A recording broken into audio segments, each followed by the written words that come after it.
네, 오송 지하차도 침수 참사를 수사하고 있는 검찰 수사본부가 오늘 대규모 압수수색을 실시하고 있습니다.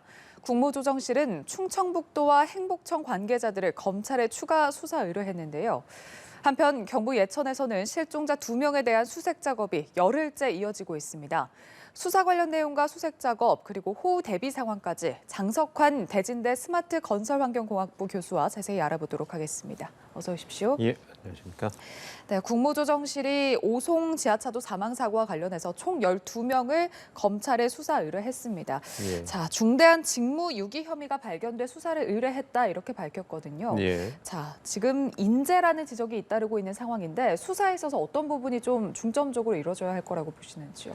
인재냐 천재냐 하는 부분이 이제 뭐 공식적으로 좀 수사가 좀 나와봐야 알겠지만 예. 한 3가지 정도가 좀 중점적으로 좀 봐야 되지 않을까 싶습니다. 첫 번째는 직접적인 원인이 됐던 미호강의 제방 붕괴에 대한 부분인데요. 미호강의 제방이 임시 제방이 설계 기준에 적법하게 축제가 되어 있었는지 그리고 그 과정에서 다짐이라든지 여유고라든지 이런 부분들이 충분하게 지켜졌었는지에 대한 부분과 또 우기의 공사의 시방 규정을 잘 지켰느냐 하는 부분이고요. 두 번째는 이제 늘 뭐 계속 얘기가 나오고 있습니다만 이제 골든 타임에서 차량 통제를 어느 기관에서 어떻게 그것을 상황 판단과 그 부분에 대한 의사결정 과정에서의 어떤 문제가 있었는지에 대한 부분이고 마지막으로는 오송 지하차도에 대한 설계 및 시공 과정에서 적법한 절차에 의해서 설계와 시공이 이루어졌는지 물론 거기에는 이제 배수 펌프장의 작동 문제까지를 포함해서 그런 부분 한 3가지 정도가 좀 중점적으로 좀 짚어져야 될 부분이라고 생각합니다. 예. 자, 일단 충북도청과 도로관리사업소 침수 위험 상황을 알리는 신고를 받고도 지금 조치를 취하지 않은 상황이었고요. 그리고 차량 통제를 요청하는 112 신고가 있었음에도 적절한 대응을 하지 못한 경찰도 압수수색 대상입니다. 자, 이 지하차도 관련 통제와 관련해서 지금 통제 기관도 좀 제각각인 것 같고 통제 어떨 때 통제를 해야 하는지 매뉴얼도 지금 좀 제각각인 것 같거든요. 자, 어떤 방식으로 이루어져야 할 거라고 보시는지요? 알려지다시피 4시 10분경에 금강홍수통제소에서 홍수 경계 경보를 발령을 해서 각 유관 기관들에 다 통보를 하고 확인을 받았지 않습니까? 그러면은 홍수통제소라고 하는 기관은 도로 통제 기능이나 도로 관리에 담당하는 기관은 아니기 때문에 그 관련된 이제 지자체에서 그 부분들을 상황을 판단하고 정리를 해서 도로 통제를 해야 되는데 이 부분이 이루어지지 않는 것이 좀 1차적인 부분이고요. 두 번째는 6시 30분경에 이제 대홍수 심각 단계라고 하는 그 굉장히 그 위기가 급한 정도의 홍수 수위가 올랐을 때 다시 한번 금강홍수통제소에서 유관기관에 유선사항으로 알렸다고 하는 그런 얘기가 있는데요. 그런 경우에 같은 경우에는 훨씬 더 긴박한 상황이기 때문에 그때라도 그런 통제라든지 상황 판단을 좀 명확하게 했었으면 상황은 좀 달라졌지 않았을까 하는 그런 차이가 있습니다. 따라서 이 부분들에 대해서 어느 기관과 어느 기관에서의 상황 판단을 할 수 있는 전파 혹은 그 상황에 대한 의사 결정 이런 부분들을 조금 더 정확하게 판단을 해야 되라고 보고요. 앞으로는 이제 이런 기관이 되면은 보통은 이제 재난 상황이 발생을 하면은 거기에 상황 본부가 설치가 되는데 상황 본부가 이런 예경보 상황에서 상황 본부가 설치가 되고 상황 본부에서 그런 상황을 받았을 때 의사결정 과정을 지방에 있는 지역 재난본부의 최고의 위치에 있는 분은 이제 단체장이기 때문에 단체장이 그분을 직접 지시하고 직접 판단할 수 있도록 그런 시스템으로 좀 바꿔야 되지 않을까 그런 생각을 해봅니다. 자, 행복청의 경우는 지금 임시제방 부실 시공 여부가 지금 수사 대상이거든요. 그러니까 참사 당시에 그 인근에 있던 미호강 일대에서 지금 다리 공사를 하고 있어서 임시제방을 설치해 놓은 상태였는데 이제 불어난 수위로 인해서 임시제방이 터지면서 사실 이번 사고의 직접적인 원인이 됐다 이렇게 볼 수 있을 것 같은데 자, 지금 행복청에서는 천재지변으로 인한 사고였다라고 주장을 하고 있거든요. 자, 여기에 대해서 어떻게 보시는지요?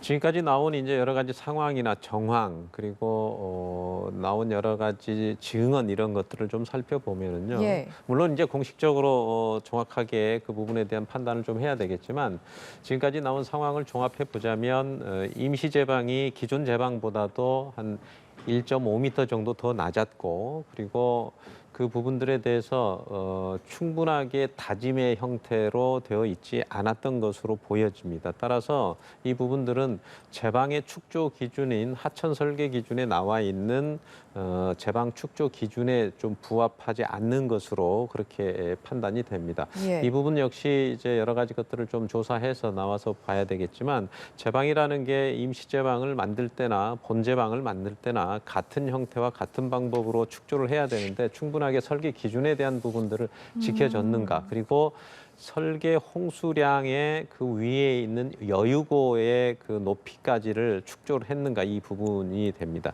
만약에 예. 천재지변이라고 한다면 그 부분들에 대해서 계획 홍수량의 여유고까지를 포함한 그 넘은 부분까지를 넘어야 천재지변이라고 할 수 있는데 예. 이번에는 기존 제방은 넘지를 않았거든요. 따라서 이 부분은 논란의 소지가 좀 있겠습니다만은 여유고를 충분하게 축조하지 못한 행복청에서의 그 공사 관리 그리고 감리, 시공 이런 부분들이 조금 더 면밀하게 검토가 되고 조사를 해야 될 부분이라고 판단합니다. 예.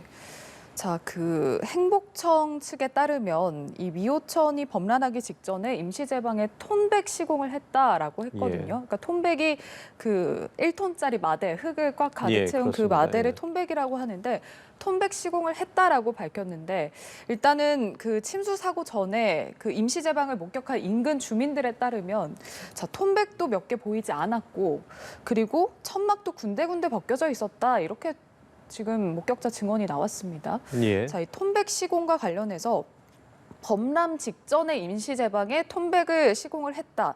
그렇다면 이미 비가 많이 내린 상태에서 이 제방을 건드렸다라는 뜻이 될 텐데 사실 비 오는 날 제방을 건드리는 게 이 제방의 지지력 측면에서 봤을 때 좀 위험한 일 아닙니까? 이 부분은 어떻게 보시는지요? 물론 이제 그 말씀을 드리기 전에 이제 예. 미호천과 미호강을 이렇게 혼용해서 쓰시는데 공식적으로는 미호강입니다. 아, 예, 그래서 미호강.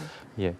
제방은 보통 이제 공사를 하는 경우에 예. 제방을 일부를 절개를 해서 임시 제방을 만들어서 공사를 하는 것은 맞습니다. 첫 번째는 임시 제방을 공사를 한다고 할지라도 기존에 있는 제방과 같은 방법으로 시공을 해야 그 부분들이 제방의 안정성을 담보를 하고 있거든요. 예. 두 가지인데 하나는 이제 여유고를 얼마나 높게 쌓았느냐, 그 기준에 맞게 쌓았느냐 하나고 지금 이제 톤백을 말씀을 하셨는데 제방은 물이 침투돼서 외부로 물이 파이핑 현상이라든지 이런 부분이 나가지 않도록 충분하게 다짐을 해야만 될 수 있도록 설계 기준에 나와 있습니다. 예. 톤백을 얻는다는 것은 무게로서 다짐의 효과를 누릴 수 있고 그래서 그 무게와 그 무게로 인해서 제방을 충분하게 다지고 또 수압을 견딜 수 있도록 해야 되는 그런 부분인데 지금 여러 가지 증언들이나 또 그 당시의 상황에 나온 사진들이나 이런 것들을 보면 톤백을 충분하게 쌓아놓지 않는 그런 것으로 보여지거든요. 물론 네. 이것도 공식적으로 이제 여러 가지 조사를 통해서 밝혀지겠지만 예. 그런 측면에서 좀 부족한 부분들이 있었고 충분하게 제방에서의 압력을 견딜 수 있는 수압을 견딜 수 있을 정도의 다짐이라든지 그 여러 가지 축조 과정에서 좀 부족한 부분이 있어서 그 부분으로부터 물이 흘러나와서 그쪽으로부터 제방이 붕괴가 된 사항이지 않았는가 이렇게 판단이 됩니다. 예. 자, 수해 상황과 관련해서도 짚어보겠습니다. 자, 집중호우로 산사태가 좀 많이 발생했던 경북 예천 지역 실종자 2명에 대한 수색 작업이 아직까지도 진행을 하고 있습니다. 열흘째인데 지금 작업에 난항을 겪고 있는 상황이거든요. 예. 지금 수색이 장기화될 수 있다 이런 우려도 나오고 있는데 이 부분은 어떻게 보시는지? 예, 좀 안타까운 사연인데요. 그 지금 공식적으로 중앙재해대책본부가 오늘자로 보면 사망 및 실종이 50. 명 정도 되고요. 그 중에서 이제 예. 3명이 실종자고 47명이 사망자인데 그 중에서 이제 경북에서 25명이니까 아마 산사태로 인해서 이번 피해가 굉장히 심하게 난 부분인데 아직까지도 실종자의 2분을 찾고 있는 그런 과정인데 산사태라고 하는 것은 여름철에 산사태라고 하는 것은 이 토성류라고 해서 물과 흙과 돌이 한꺼번에 반죽처럼 내려와서 아래에 있는 흙까지 다 세굴을 통해서 이렇게 들어오기 때문에 예. 그 지하 혹은 세굴된 상태로 만약에 그 시신이 묻혀 있다면 찾는 게 그렇게 쉽지는 않아 보입니다. 따라서 지금 열흘째 시신을 찾고 있는 과정이 조금 난항을 겪을 수도 있고 예. 또 이 부분들이 토성류가 밀려오면서 거의 한 200~300m 이상이 밀려갔기 때문에 그 과정 중에서 특히 지하의 아래쪽, 또 토사의 아랫부분에 만약에 깔려 있다고 한다면 이 예. 부분들이 쉽지 않아 보입니다. 어쨌든 여러 가지 방법과 여러 가지 이 장비를 동원해서 빨리 이 부분들이 좀 수습이 됐으면 좋겠다고 생각을 합니다. 예. 네. 자, 그리고 어젯밤과 오늘 오전 사이에도 지금 전남 지역을 중심으로 폭우 피해가 집계가 되고 예. 있습니다. 자, 광주 전남의 신도심, 구도심 할 것 없이 지금 침수 피해가 계속 잇따르고 있거든요. 근데 물 빠짐에 문제가 있었던 것 같은데 도시를 설계할 때부터 이런 좀 재난을 최소화할 수 있는 방안은 없는 건가요? 어제부터 오늘까지 이제 전남 지방에 적게는 한 80mm부터 한 150mm 이상이 왔는데 이제 홍수라고 하는 것은 일정한 기간에 많이 오는 것도 중요하지만 순간적으로 집중적으로 오는 게 굉장히 그 위험하거든요. 예. 최대 시간당 한 60mm 이상이 오면 감내하기가 어려운 정도의 배수 체계를 갖고 있습니다. 우리나라의 도심지의 대부분의 배수 체계는 한 30년 빈도 이하로 설계가 되어 있는데 지금 예. 시간당 50mm 이상이 오게 되면 그 설계 기준을 상회하는 그런 호우가 오기 때문에 기본적으로 도심지 내부에서는 그 배수 체계를 감당하기가 상당히 어려워 보입니다. 그렇다고 해서 그 모든 것을 아주 설계 기준을 굉장히 높게 이렇게 설계할 수만은 또 없죠. 거기에 따르는 수많은 예산과 시간이 소요되기 때문에 그렇다면 지금에 있는 상황으로 가지고 최대한 그 부분을 경감시킬 수 있는 방법은 도심지 내부에서 설계 기준의 이하로 올 수 있는 강우에서 충분히 배수할 수 있는 배수로 정비를 충분하게 좀 사전에 해야 될 필요가 있고요. 예. 두 번째는 그런 상황이 되면은 대피 명령이라든지 또 지하도라든지 이렇게 저지대라든지 이런 부분들을 사전적으로 좀 경계를 통해서 충분하게 대피할 수 있는 그런 시스템을 좀 만드는 게 가장 중요하다고 봅니다. 예. 자, 예보에 따르면 수요일 오후부터 전국의 비는 일단 그칠 것으로 예상이 되고 있습니다. 자, 복구와 대비 이 2가지 숙제가 남아 있는데 가장 최우선적으로 해야 할 과제는 뭐라고 보시는지요?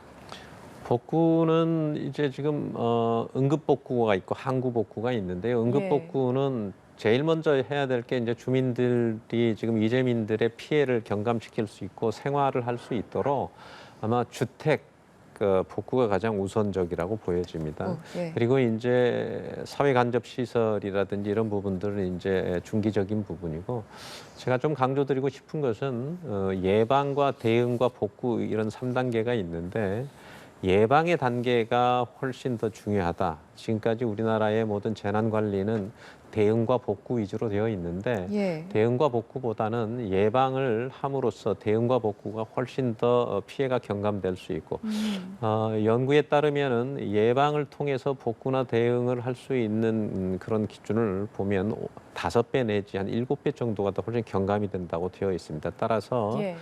예방에 조금 더 장기적으로는 좀 치중을 해야 되고 그 예방을 위해서는 법 제도적인 것부터 먼저 좀 정비가 돼야 될 필요가 있다 이렇게 보여집니다. 예. 자, 최근 5년 동안 전국에서 10,000건에 육박하는 산사태가 발생을 예. 했습니다. 이번 산사태도 산사태 취약 지역으로 분류되지 않은 지역에서도 산사태가 발생을 했고 산사태 대피 알람도 좀 늦게 받았다 이런 지적도 있었거든요. 자, 주민들이 산사태에서 대피 골든타임을 좀 확보하도록 하려면 좀 어떤 시스템이 필요하다라고 보시는지요? 많은 분들이 이번에 산사태가 여러 가지 산사태 취약지구나 산사태 위험지도 외의 지역에서 발생했다고 상당히 많은 분들이 말씀을 하시는데 산림청에서 관리하고 있는 산사태 취약지구나 산사태 위험지구 같은 경우는 인공 절개지가 포함이 되어 있지 않기 때문에 그런 거고요. 만약에 예. 이제 그런 부분들에 필요한 부분들 같은 것을 확보하기 위해서는 일단은 재난 방송이나 이런 부분들을 잘 들어야 될 뿐만이 아니고 지금처럼 이제 며칠 동안 소강 상태가 되면 다시 또 비가 오게 되면 이미 지반이 약해진 부분에 더 많은 비가 또 오게 되면 상당히 위험하다고 보여지기 때문에 이런 부분들은 미리미리 좀 대피를 해야 될 부분이 있고요. 그리고 본인이 어느 방향으로 어떻게 대피로를 만들어야 될지 그런 것들에 대한 모의 훈련이 좀 필요하다고 봅니다. 특히 이제 지금 산사태가 많이 발생했던 예천, 영주 이런 부분들은 이렇게 또 어르신분들이 많이 계시는 분들 때문에 자녀분들께서도 만약에 비라든지 또 특히 요즘처럼 이제 극한호우 같은 부분들이 오게 되면 이런 부분들에 대해서도 충분하게 좀 인지를 시켜서 일단 먼저 선 대피를 해야 될 필요가 있고 각종 여러 가지 대피하는 방법이라든지 예. 대피로라든지 이런 부분들은 언론이라든지 제 그 시스템 앱을 통해서 많이 하고 있기 때문에 충분히 인식이나 인지를 좀 시키는 것이 중요하다고 보여집니다. 예. 자, 서울에서도 지난 23일 새벽에 서초구 우면산에서 산사태가 우려된다라는 신고가 접수가 됐습니다. 예. 그래서 소방당국이 점검을 하기 위해서 긴급 출동을 했지만 다행히 뭐 별다른 징후는 없었다 이렇게 전해지는데 사실 우면산 산사태 하면 우리나라에서 재난 시스템의 한계를 보여줬다. 예, 좀 2011년도였죠. 그렇죠. 예. 네, 좀 굉장히 안타까운 사고로 기억이 되고 있는데 당시에 어떤 복구 작업, 어떤 보수가 진행이 됐었는지도 궁금합니다. 2011년 뭐 너무나 다 예. 생생하고 너무나 큰 피해가 있었죠. 그러니까 지금 올해의 참사가 2011년 이후에 가장 큰 참사라고 보여지는 정도였기 때문에 예. 그때도 가장 큰 피해는 산사태였고 올해도 역시 산사태였습니다. 충북에서 오송 지하차도 14명의 사상자가 생긴 것은 그것은 이제 전체 우리가 50명의 사상자 중에서 경북에 있었던 25명보다는 좀 적은 수치고 어쨌든 대부분 예. 산사태에 의해서 지금 많은 피해가 났는데요. 그 이후로 우리나라에 이제 산사태 예경보호 제도가 도입이 됐고 또 그런 부분들에 대해서 많은 산사태 위험 지도나 취약 지도를 발표를 했는데 그게 지금 현실성이나 좀 상당히 좀 부족하기 때문에 그 부분 좀 보완을 좀 해야 되고 산사태라고 하는 것이 예. 대부분 이제 발생 지점을 잘 찾아서 그 부분에 사방댐을 건설하는 게 굉장히 중요합니다. 그래서 그 위치나 또 말씀드린 것처럼 장마철의 산사태는 토성류라고 하는 형태로 산사태가 발생을 하기 때문에 토성류의 위치와 방향 그리고 그 영향 범위가 어디까지인지를 좀 잘 영향을 짚어서 만들어 나가는 것이 중요하고 그런 부분들은 앞으로 좀 많이 보완이 돼야 될 필요가 있을 거라고 생각합니다. 예. 자, 그리고 구명조끼도 입지 못하고 실종자 수색에 나섰던 젊은 군인의 희생도 저희가 좀 기억을 해야 될 부분인 것 같은데 당시에 이제 재난이나 뭐 재해 전문가가 아닌 군인들이 이런 하천 수색 현장에 관행적으로 투입되는 게 맞느냐라는 지적도 있거든요. 이 부분 대해서는 어떻게 보시는지요? 군인들이 많은 이제 재난의 구호 현장에 많이 투입이 되고 물론 예. 뭐 군인들이 뭐 농번기에 농촌 봉사 활동도 많이 하고 그런 부분은 뭐 굉장히 뭐 바람직한 현상이라고 보여집니다. 단 예. 이렇게 그 위험한 상황에 재난 관리에 투입이 될 때는 반드시 재난 안전 수칙을 먼저 숙지하고 교육하고 거기에 대한 매뉴얼로 갖추어진 상태로 출동을 해야 된다고 봅니다. 마냥 군인 정신만에 그것을 의존할 수는 없고요. 이번에 예. 구명조끼조차도 착용을 안 하고 했다고 하는 것은 그리고 거기에 대한 매뉴얼조차가 준비되지 않았다고 하는 것은 정말로 이건 최근에 있었던 그런 아주 후진국형의 참사에 가까웠다 이렇게 보여집니다. 따라서 이 부분이 좀 명백하게 갖추어져야 될 부분이고요. 두 번째는 하천, 특히 하천 같은 경우는 그 하천의 특성, 네. 그 하천의 위치, 그 하천의 여러 가지 조건 이런 부분들을 잘 아는 분들과 함께 가야 됩니다.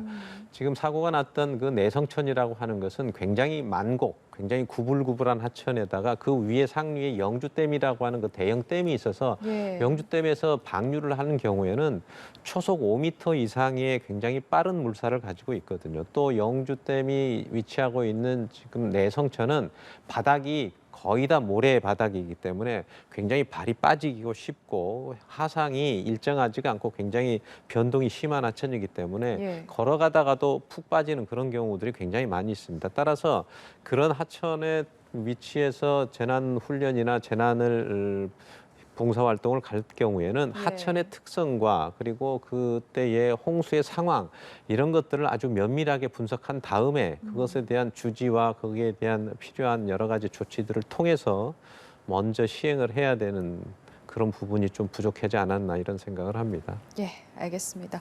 수사 관련 내용 그리고 수색 작업, 호우 대비 상황까지 이야기 나눠봤습니다. 장석환 대진대 스마트 건설 환경공학부 교수와 함께했습니다. 고맙습니다.